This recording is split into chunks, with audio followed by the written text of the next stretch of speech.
Beberapa tahun lalu, sesuatu yang sangat aneh terjadi pada sahabat karibku. Malam itu, saat aku berusia 15 tahun, aku memutuskan untuk menginap di rumah sahabatku. Setelah semalaman menonton film horor, kami merasa ingin melakukan sesuatu yang mendebarkan. Tak jauh dari rumah sahabatku, ada sebuah lokasi pembongkaran. Sekelompok rumah dalam kondisi sangat rusak yang rencananya akan dirobohkan lusa. Pemerintah daerah akan merobohkannya untuk memberi ruang bagi rumah-rumah baru. Seluruh area itu dipagari dan tanda peringatan dilarang masuk terpampang di mana-mana. Rumah-rumah itu ditutupi papan, pintu, dan jendelanya tertutup rapat. Tidak ada yang bisa masuk. Kami memutuskan untuk berjalan-jalan di blok tua itu dan mengambil beberapa foto acak. Sahabatku tahu sebuah tempat di mana kami bisa masuk ke blok tua itu. Ketika kami sampai di sana, kami menyadari bahwa setiap rumah tertutup rapat, jadi kami tidak bisa masuk. Kami melihat sebuah rumah dengan jendela di lantai atas yang tidak tertutup rapat. Kami bisa melihat ke dalam ruangan itu. Kami mengambil foto dengan kamera digital. Kemudian kami pulang dan melihat foto-foto yang kami ambil. Tiba-tiba kami menemukan foto jendela itu. Kami melihat seorang wanita mengenakan jas hujan coklat, berkulit pucat dan berambut hitam. Sejauh yang bisa kami lihat, wanita itu tampak sangat sedih. Kami tidak melihat wanita manapun di sana saat kami mengambil gambar, apalagi jendela dan pintu-pintu itu tertutup papan. Kami kembali ke rumah itu untuk memastikan. Setelah diselidiki, memang benar, semuanya tertutup rapat dan tidak ada wanita di sana. Kisah ini bukan pengalamanku, melainkan dari sahabatku yang berasal dari Jepang. Aku akan memanggilnya Rian. Ini terjadi saat Rian baru berusia sekitar 11 atau 12 tahun. Rian adalah anak yang cukup menarik dan punya banyak pengagum. Namun, ada satu gadis yang obsesinya sangat ekstrim. Aku akan memanggilnya Siska. Siska jauh lebih tua dari Rian. Dia berusia 17 tahun. Dia adalah kenalan Rian dan tinggal di ujung jalan rumahnya. Rian tidak terlalu memikirkannya sampai Siska mulai menguntitnya. Setiap hari dan setiap malam, dia akan mengikutinya dengan cara apapun, baik secara langsung maupun daring. Rian pertama kali merasa merinding ketika Siska mulai mengiriminya pesan lebih dari 20 kali sehari, seperti hati-hati, baik-baik saja, tidur nyenyak, dan lain-lain. Ini sedikit aneh, tapi dia mengabaikannya. Kemudian pesan-pesan itu mulai semakin menyeramkan. Alih-alih pesan biasa, isinya menjadi lebih personal, seperti kamu harus makan siangmu jika dia melewatkan makan siang, atau kurasa adikmu lapar saat adik perempuannya menangis. Rian berhenti menggunakan ponsel dan media sosialnya pada titik ini, tapi tidak berhenti sampai di situ. Ibu Rian hampir tidak pernah di rumah, jadi dia sering diasuh oleh pengasuh. Suatu hari dia punya pengasuh baru, yaitu Siska. Tidak ada yang aneh saat dia mengasuh Rian dan saudara-saudaranya, tapi Siska menjadi jauh lebih dekat dengan ibunya daripada yang Rian inginkan. Suatu hari di sekolah, Siska mendekati Rian dan memberitahunya bahwa ibunya akan pergi ke luar negeri selama seminggu, dan ibunya menyuruh Rian untuk tinggal di rumah Siska. Rian ragu-ragu pada awalnya, tapi itu adalah keinginan ibunya. Dia tidak bisa menentangnya. Siska mengatakan bahwa ibunya sudah pergi, jadi Rian bisa pulang bersamanya setelah sekolah hari itu. Rian dengan enggan setuju dan pulang bersamanya. Ketika dia sampai di sana, orang tua Siska tidak ada di rumah. Segala sesuatu menjadi sedikit kabur di sini, karena sahabatku tersendat saat menceritakan kisah ini, saking takutnya dia, bahkan hingga hari ini. Dia bilang Siska akan memainkan permainan aneh dengannya, seperti keluarga-keluargaan di mana dia bersikeras menjadi istri dan Rian menjadi suaminya, serta permainan seperti polisi dan perampok, dan permainan untuk melihat siapa yang lebih dulu ketakutan, di mana Siska akan menutup mata Rian dan meninggalkannya di ruangan yang sunyi selama berjam-jam. Dia sudah 5 hari menginap di rumah Siska dan Siska sedang pergi bekerja paruh waktu. Siska telah mengunci pintu-pintu dan jendela terlalu tinggi untuk dilompati. Jadi Rian hanya duduk di depan TV tempat dia melihat berita yang mengerikan. Itu adalah laporan anak hilang dan anak yang hilang itu adalah dirinya. Sebelum dia sempat mencatat nomor yang harus dihubungi, TV mati dan Siska berdiri di belakangnya dengan remote di tangannya. Rian sangat ketakutan, menangis dan berteriak. Siska memeluknya, tapi Rian berhasil melepaskan diri dari genggamannya tepat waktu untuk membuka jendela dan berteriak minta tolong. Untungnya, sepasang kekasih sedang berjalan lewat, mendengar teriakannya dan memanggil polisi. Dalam waktu 1 jam, polisi tiba dan menemukannya terkunci di kamar tidur Siska dengan mata tertutup dan tangan terikat. Karena kalian tahu, dia masih di bawah umur. Rian tidak yakin apa yang terjadi pada Siska. Dia bilang dia hanya ingat polisi membawanya pergi saat ibunya memeluknya. Setelah kejadian ini, dia pindah ke Australia dan belum pernah melihat penculiknya sejak itu. Tapi dia masih ketakutan setiap kali mendengar nama Siska.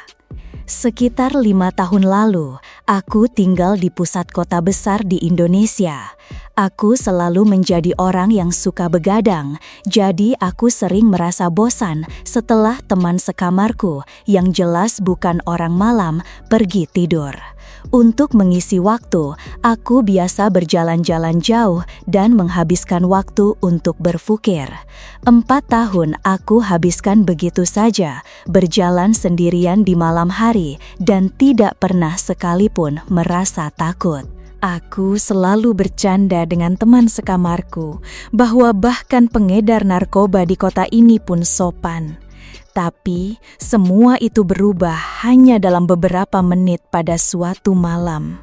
Saat itu hari Rabu antara jam 1 dan 2 pagi dan aku sedang berjalan di dekat taman yang rutin dipatroli polisi, cukup jauh dari apartemenku. Malam itu hening, bahkan untuk malam kerja, dengan sangat sedikit lalu lintas dan hampir tidak ada pejalan kaki. Taman itu, seperti kebanyakan malam, benar-benar kosong.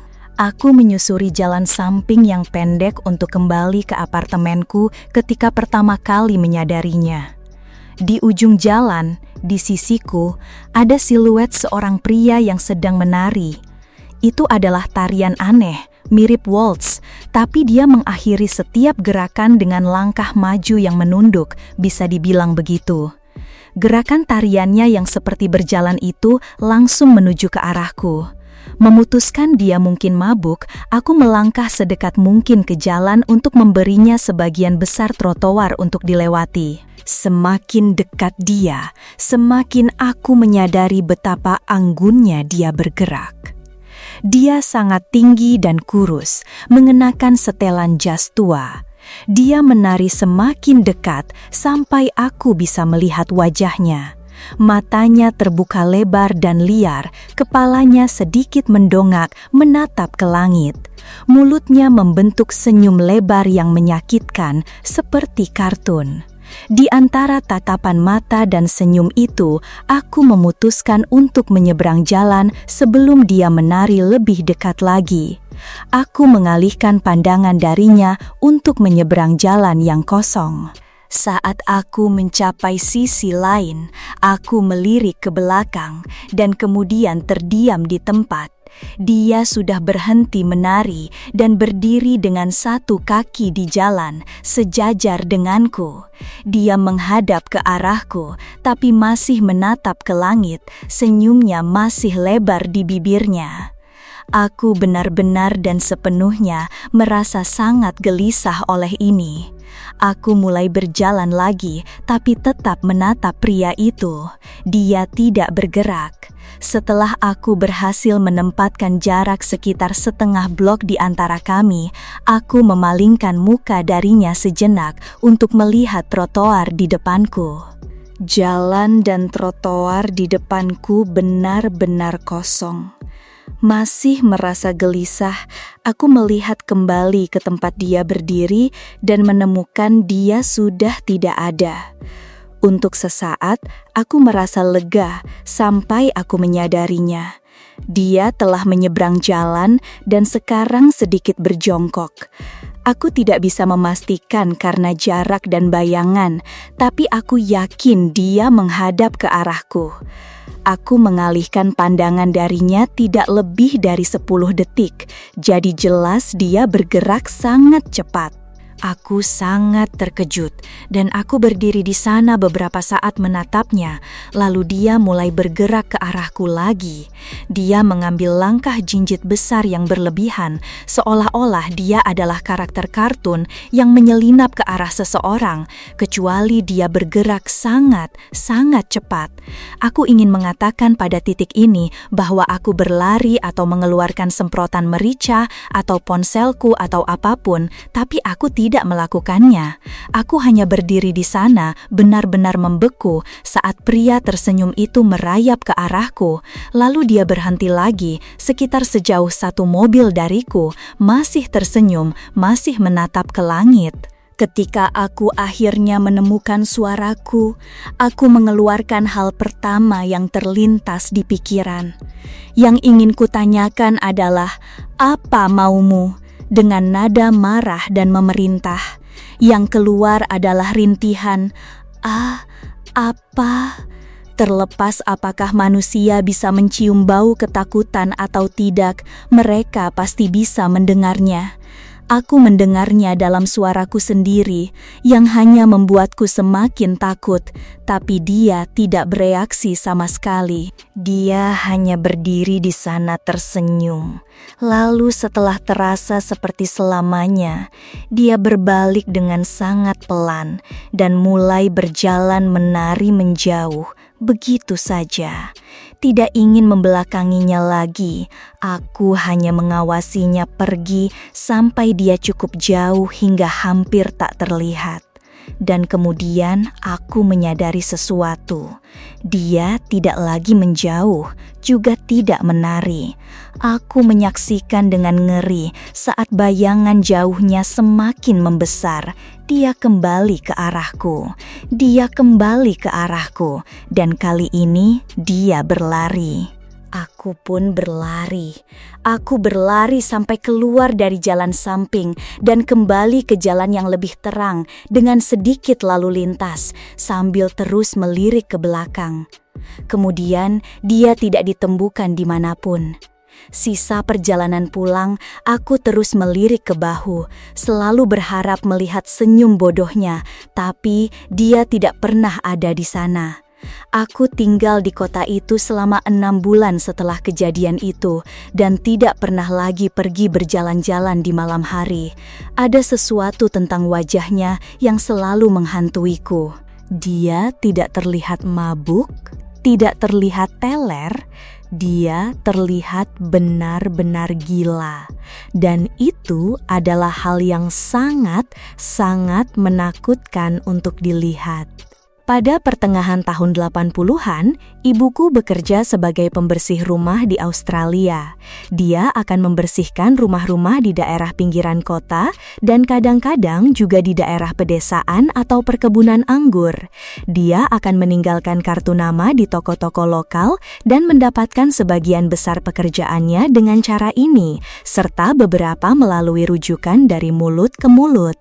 Suatu hari, dia mendapat telepon dari seorang wanita yang terdengar berusia sekitar 60 tahun meminta ibuku membersihkan rumah pertanian tuanya. Wanita itu mengajukan banyak permintaan aneh, dan ibuku biasanya bertemu klien sebelum menerima pekerjaan baru. Dalam kasus ini, wanita itu tidak ingin bertemu ibuku dan mengatakan dia akan meninggalkan kunci di bawah keset depan. Ibuku setuju, terutama karena wanita itu jelas-jelas kaya dan menawarkan bayaran yang jauh lebih besar dari yang ibuku perkirakan. Ibuku pergi ke rumah itu pada hari Senin pagi dan mengatakan dia sudah merasa gelisah dengan jalan masuk yang panjang. Rumah itu pada dasarnya berada di tengah-tengah properti yang sangat luas dan kosong. Dia menemukan kunci dan mulai membersihkan.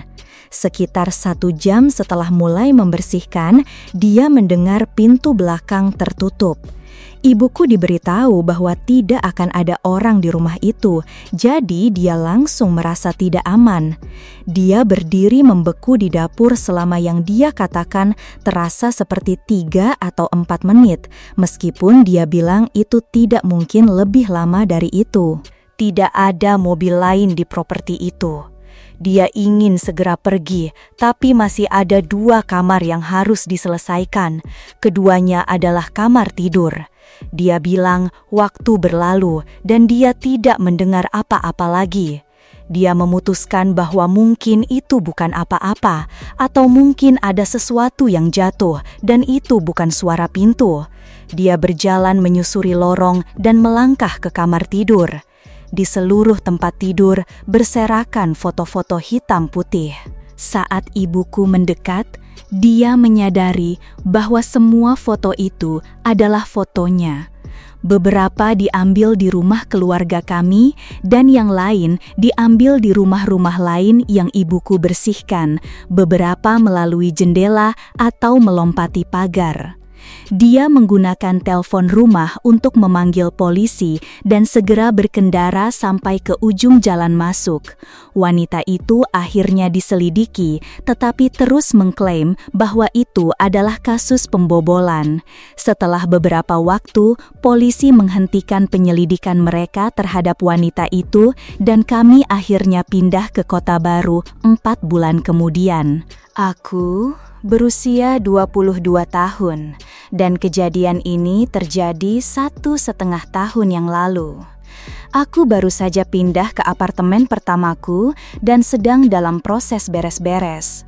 Pintu apartemenku mengunci otomatis saat ditutup, jadi aku pergi ke pintu masuk kompleks apartemen untuk mengambil surat sambil berbicara di telepon dengan temanku. Aku kembali ke apartemen dan duduk di tempat tidur sambil membuka surat, masih menggunakan telepon. Ponselku jatuh ke lantai dan mendarat di bawah tempat tidur, jadi aku harus berbaring di lantai dan merogohnya. Aku melihat sesuatu yang menarik perhatianku. Ada seseorang di bawah tempat tidurku. Mataku terbelalak dan aku menahan diri untuk tidak berteriak.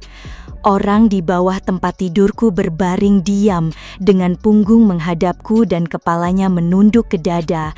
Jadi aku tidak bisa melihat wajahnya dan dia tidak melihatku. Berusaha berpikir rasional saat begitu banyak pikiran berkecamuk di kepalaku, aku mengangkat ponselku, berkata, "Maaf, ponselku jatuh. Aku mau mandi dulu, nanti ku telepon balik." Kamar mandi berada tepat di samping tempat tidurku, jadi aku segera masuk, mengunci pintu dengan tenang, menyalakan shower, melompat keluar jendela, dan memanggil polisi.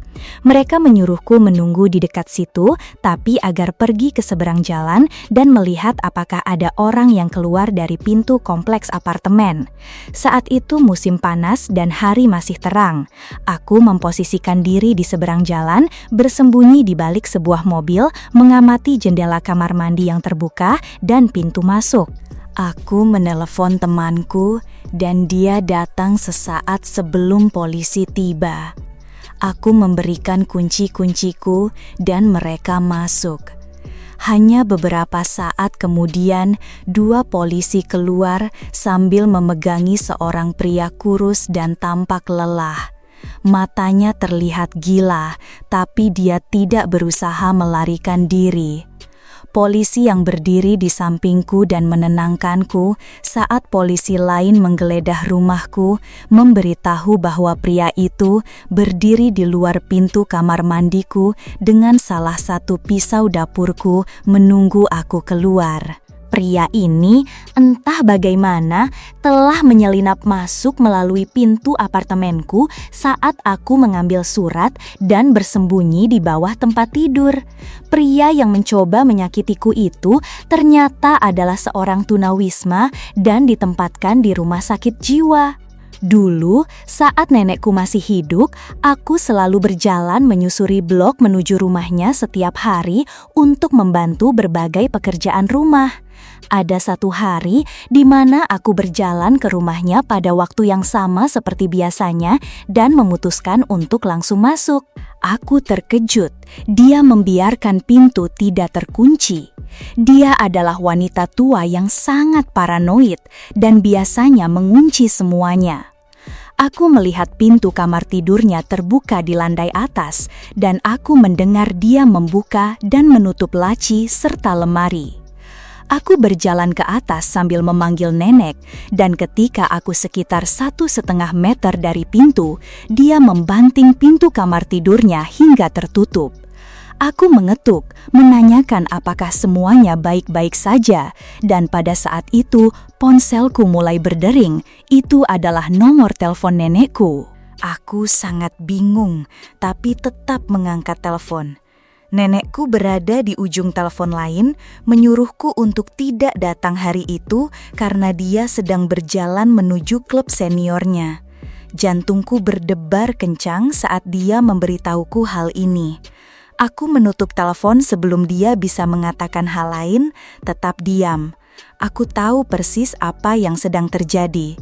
Aku pura-pura bodoh dan berkata, "Nenek, aku akan ada di bawah."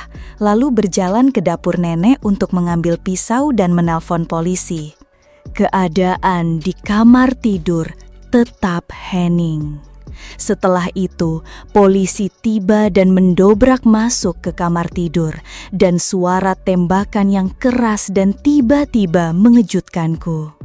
Ketika para medis tiba dan mengeluarkan penyusup itu, aku mengenali wajah pria itu. Dia adalah tetangga sebelah nenekku. Rupanya dia melihat nenekku sudah meninggalkan rumah dan membobol masuk untuk mencari perhiasan.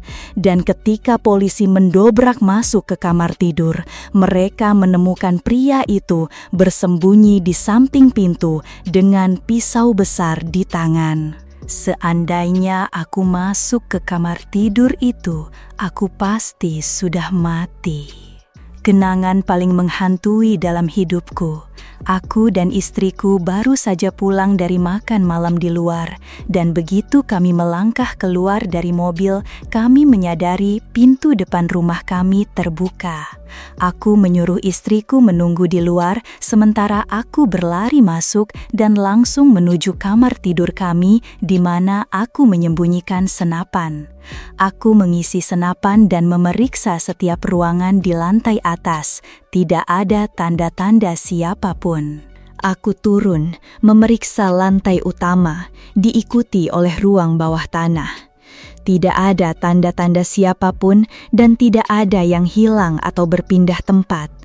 Aku menelpon polisi dan ketika mereka tiba, aku menceritakan apa yang terjadi dan mereka mulai menyelidiki beberapa ruangan di lantai atas, diikuti oleh ruang bawah tanah. Tidak ada yang ditemukan. Mereka terus menanyakan apakah kami yakin telah menutup pintu saat kami pergi. Aku sendiri mulai ragu, tidak sepenuhnya yakin apakah aku telah menutupnya, tapi istriku tetap yakin bahwa kami sudah menutup pintu. Polisi tampak yakin bahwa jika seseorang telah masuk, dia tidak berlama-lama karena tidak ada tanda-tanda perampokan. Istriku sangat khawatir, menangis bahwa dia tidak nyaman berada di rumah itu. Aku menghiburnya sebaik mungkin, meyakinkan dia bahwa siapapun yang masuk ke rumah itu pergi terburu-buru.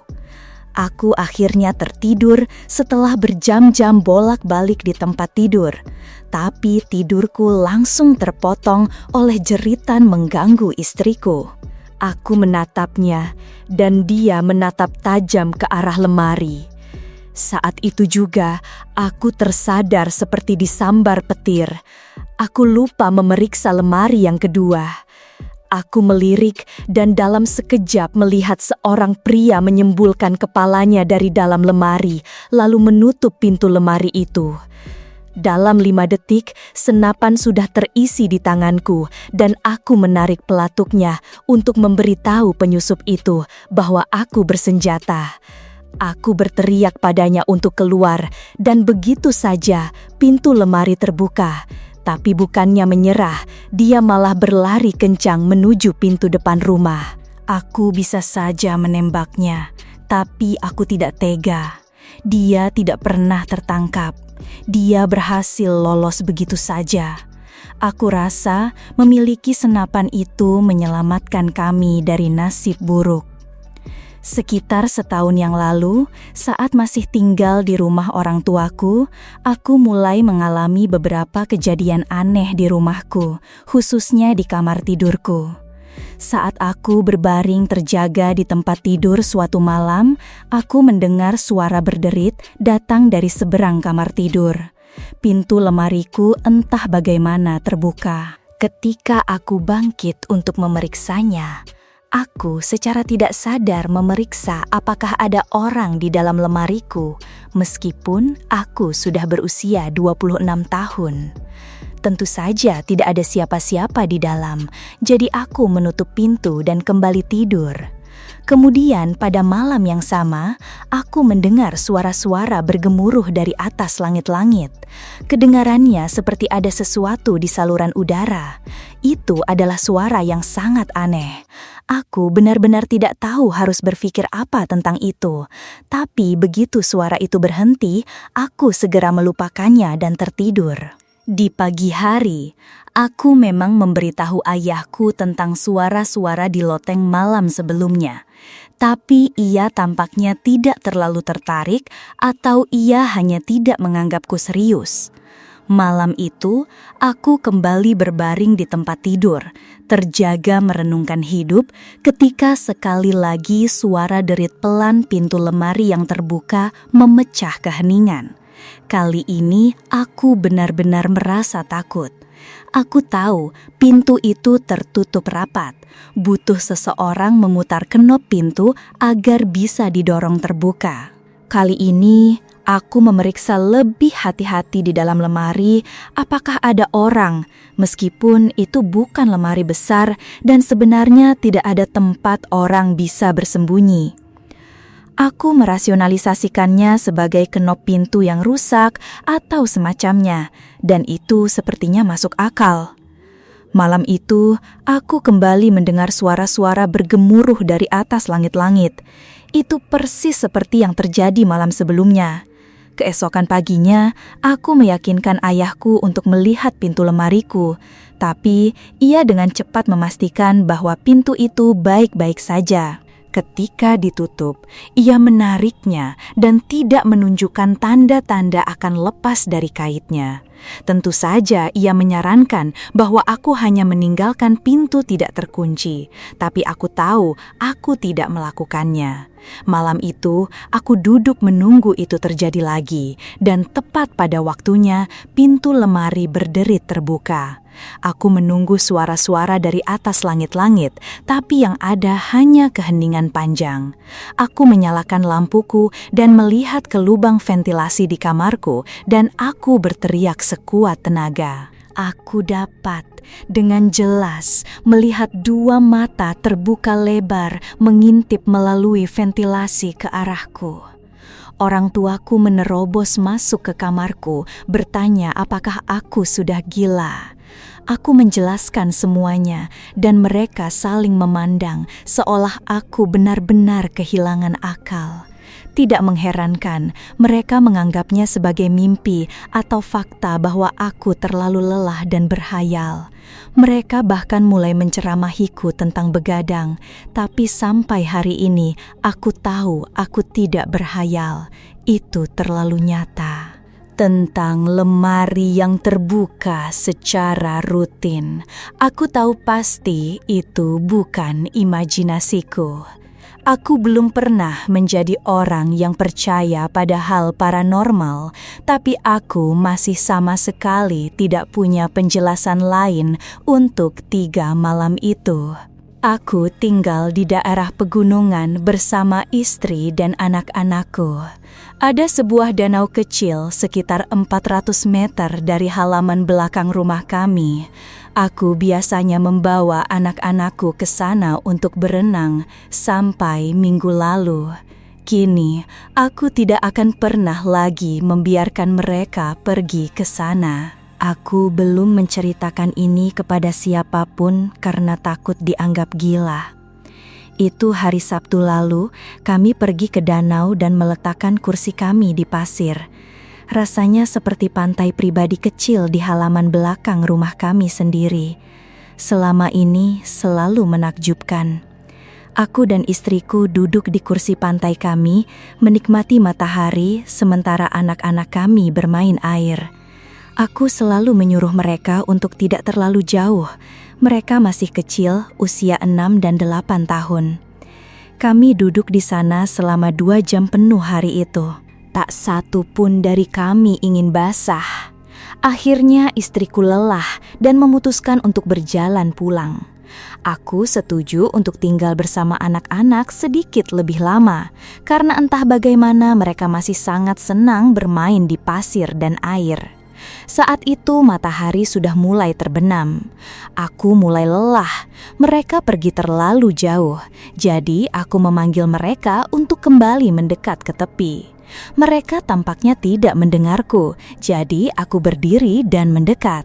Sebelum aku bisa memanggil mereka lagi, aku melihat sesuatu di dalam air. Itu tampak seperti benda hitam berbentuk bulat dan bergerak, mendekat ke anak-anakku. Aku berlari ke dalam air, mendekati anak-anakku, memanggil mereka untuk keluar. Ketika mereka cukup dekat, aku menyeret mereka keluar sendiri. Ketika aku berbalik ke arah air, benda itu sudah tidak ada. Anak-anakku sangat kebingungan. Aku tidak tahu harus memberitahu mereka apa, jadi aku hanya mengatakan sudah waktunya pulang. Kami berkemas dan berjalan kembali ke rumah, tapi aku tidak merasa tenang ketika sampai di rumah. Aku merasa tidak nyaman dengan apa yang baru saja kulihat. Benda itu sama sekali tidak mirip makhluk laut yang dikenal manusia. Makan malam sudah menunggu kami ketika kami tiba di rumah. Aku makan sangat lambat, memikirkan benda di dalam air itu dan apakah aku harus memberitahu istriku atau tidak. Istriku bertanya ada apa. Dia menyadari aku makan dengan lambat. Aku memutuskan untuk tidak memberitahunya saat itu. Setelah makan malam, aku membawa senter dan berjalan kembali ke danau. Saat itu sudah gelap di luar. Aku sampai di danau, tapi sejujurnya aku bahkan tidak tahu apa yang aku harapkan akan kutemukan. Aku menyinari senter ke seluruh permukaan air, mencari benda hitam itu. Dan saat itu juga aku mendengar percikan besar datang dari suatu tempat di danau. Percikan semacam sesuatu yang muncul dari dalam air. Aku pikir itu mungkin semacam hewan di danau. Aku menyinari senter ke segala arah mencari sumber suara, dan kemudian aku menemukannya. Dan aku menyadari bahwa aku sepenuhnya salah. Ada siluet sosok humanoid dengan rambut hitam panjang menutupi seluruh wajahnya. Itu hanya berdiri di sana menghadap ke arahku, tapi tidak menatapku, setidaknya yang bisa kulihat. Aku menjatuhkan senterku dengan ngeri dan berlari sekuat tenaga kembali ke rumahku, membanting pintu hingga tertutup di belakangku. aku belum menceritakan ini kepada siapapun. Yang paling membuatku takut adalah danau itu hanya sekitar 400 meter dari rumahku, dan entah sejak kapan makhluk itu mungkin sedang mengawasiku dari jendela saat aku menulis ini.